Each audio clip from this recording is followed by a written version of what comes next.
Você já teve vontade de tirar alguma dúvida com seus pais, mas não sabia como? Com base bíblica, viemos trazer a resposta para suas dúvidas, em uma conversa leve e descontraída, de pai para filha. Está começando mais um De Pai para Filha aqui na programação da RTM Brasil.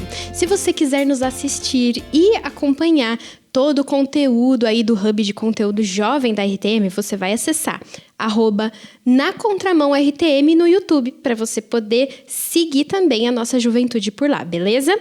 Hoje a gente vai continuar um tema que a gente já estava conversando lá no NCCast, que é o MesaCast de Jovens. Eu tô com meu pai, JP Gouveia. Muito bom poder estar aqui. E tô também com o Diego Landers. Seja bem-vindo, Di. Olá, pessoal. Obrigado por me receberem. É um prazer estar participando aqui do programa com vocês. Hoje, de pai para filhos. De pai para filhos. Muito bom. Continuar batendo o mesmo papo do NCCast. Eu não tive filhas natural, né? Eu não tive filhos naturalmente, só biológicos, filhas. Mas aí tem uns adotados que chegam. É bom ter você aqui. Obrigado. É isso aí. No programa ao vivo lá, você pode até procurar no seu YouTube, se você quiser assistir completo, é o episódio de número 97. Se você pesquisar NCCast, #97, você vai poder assistir a nossa live completa lá. São 1h50 de conteúdo do gênero. Então, você vai poder assistir, conferir a pergunta da galera. Como foram muitas perguntas, a gente abriu um link anônimo. Não deu tempo de responder tudo lá e a gente vai aproveitar para conversar aqui hoje sobre isso. Então, pai, qual que foi o panorama inicial que a gente deu lá na nossa live para a gente começar a introduzir a galera no tema aqui? E aí, depois a gente parte para a pergunta deles, pode ser? Lá a gente ficou quase 2 horas, né, conversando sobre isso. É um tema que é muito tabu nas igrejas, mas a gente conversou, foi um papo bem gostoso, né? Foi um papo muito tranquilo, assim, sem pudores, eu diria, né? Porque geralmente as pessoas ficam muito... Tem vergonha, né, de perguntar. Ficam envergonhadas de bater papo sobre isso, E como... Para mim é tudo muito comum, assim, bater papo sobre isso. Na igreja a gente fala abertamente sobre isso, com as pessoas que a gente vai conversar. A gente não conversou somente sobre pornografia nesse dia, né? A gente conversou sobre pornografia, mas sobre sexualidade de forma geral. Tanto na juventude para não casados, quanto na juventude para casados, quanto na idade mais, né, avançada também, como isso tudo funciona, a questão biológica, a questão emocional, questão espiritual. Foi uma live assim que rendeu bastante e rendeu muita gente perguntando, né? Eu recebi até ligações de pessoas pedindo aconselhamento depois sobre isso. Então, não acho que é só com você que acontece essas coisas. Tem muita gente aí também tendo esse tipo de problema e talvez valha a pena, e é isso que a gente vai fazer aqui, é uma série respondendo as perguntas que foram feitas lá, para a gente tentar abrir mais um canal aí onde a gente pode ir fazendo perguntas cada vez mais e esmiuçando esse problema para ajudar as pessoas. Já começando, você já está lidando com a pornografia como se fosse um problema.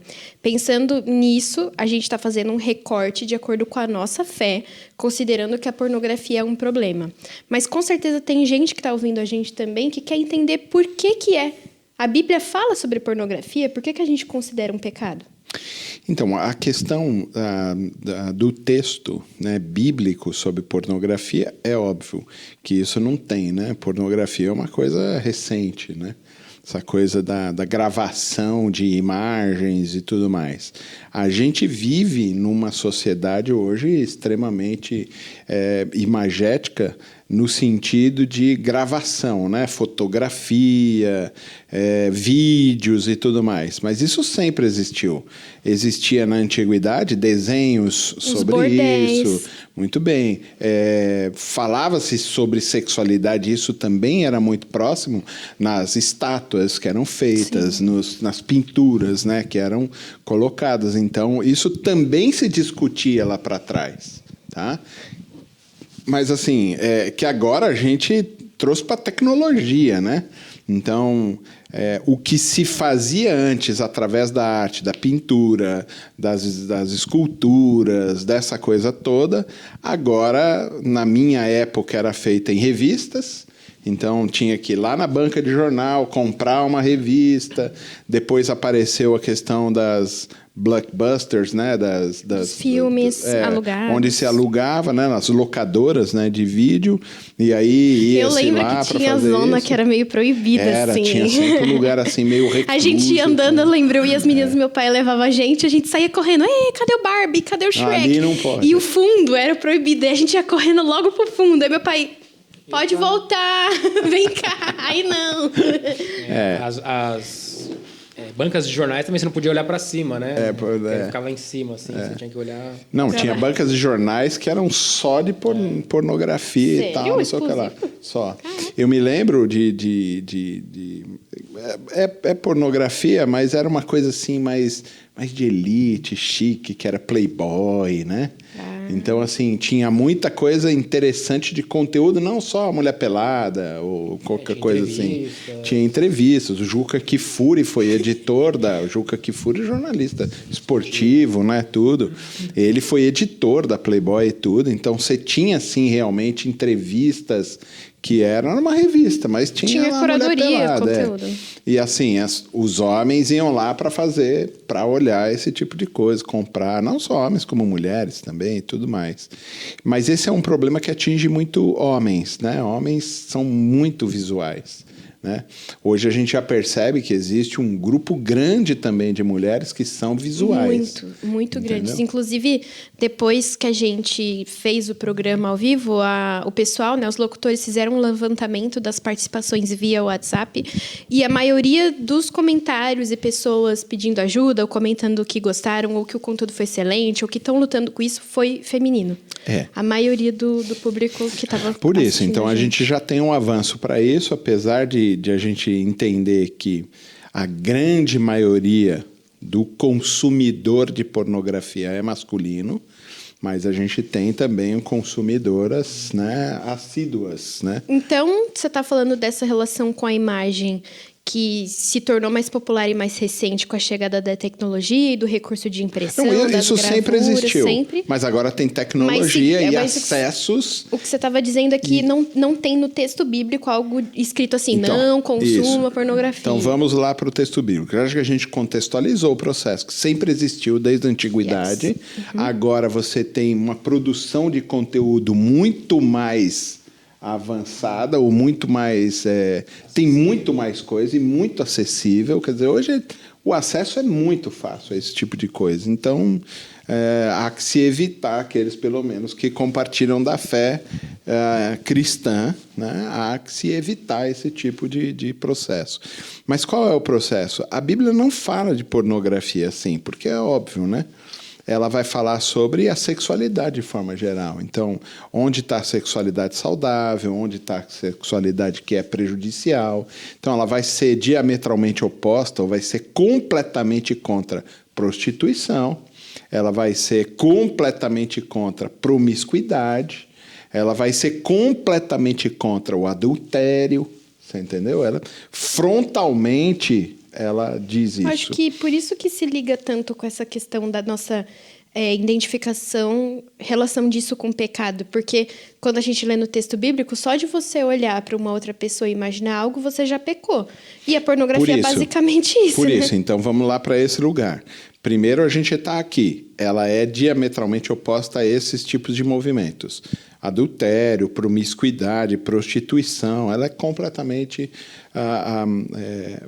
contra esse tipo de processo e diz que existe uma linha ainda teológica que vai dizer que o aparecimento do pecado, lá em Gênesis capítulo 6, que tinha tomado conta de tudo, era um aparecimento dos haréns. Quando se perdeu a relação homem-mulher, né, de um indivíduo para com o outro e começou a virar uma grande... O harém era praticamente um prostíbulo. Não, o harém eram homens que tinham relacionamentos com mais mulheres, entendeu?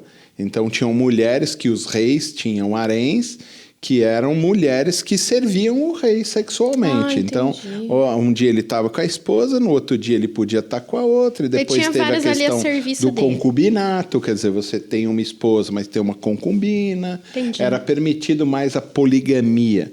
Quando aparece de verdade a poligamia, e uma grande gama de comentaristas bíblicos vão dizer que esse realmente foi o fator preponderante para a chegada da Arca de Noé e tudo mais tal. Tanto que quando no Novo Testamento Jesus vai ser interrogado sobre isso, quem vai ficar com a mulher?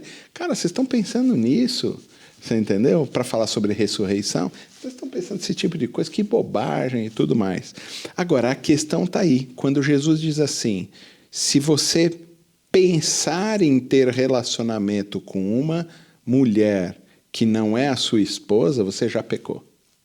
Então, quando leva para esse tipo de lugar, você fala, por quê? Porque eles acreditavam, nesse contexto onde Jesus está, de que eu posso até pensar, desde que eu não leve isso a cabo. Quer dizer, que eu não pratique esse tipo de coisa.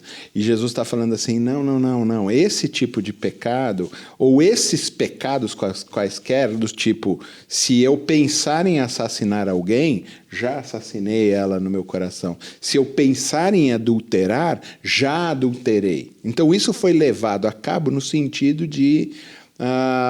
se você só imaginar, você já pecou. Que é praticamente uma retidão completa do coração, né? Não só do que se fala, mas do que se vive internamente. É que na minha visão, o pensar é uma coisa, né? Quer dizer, agora a gente está falando sobre isso aqui, eu estou pensando um monte de coisa, entendeu? Você não tem como evitar esse processo. Que nem eu dizer agora, não pense num elefante rosa de bolinhas pretas. Elefante rosa de Não, você já pensou, você entendeu? Então ele pecou, porque... Não é isso. Ele está falando de um plano elaborado, de alguém que fica ali... instigando, pensando naquilo, elaborando aquilo, deixando que aquilo consuma o coração. Então, quando a gente fala dessa questão imagética, dessa questão do pensamento, de pensar em alguma coisa, não é só um pensamento que veio e passou. É uma coisa do tipo... Você só não teve a oportunidade. Mas e se isso deve ser? Se isso der certo? Aí você pensa, você tenta um contato, você manda um e-mail, você manda um WhatsApp, aí você começa a conversar. Tá vendo? Tem um negócio, aquele pensamento que você já está projetando alguma coisa. Você só isso não teve a realmente oportunidade ainda de consumir, talvez no seu coração.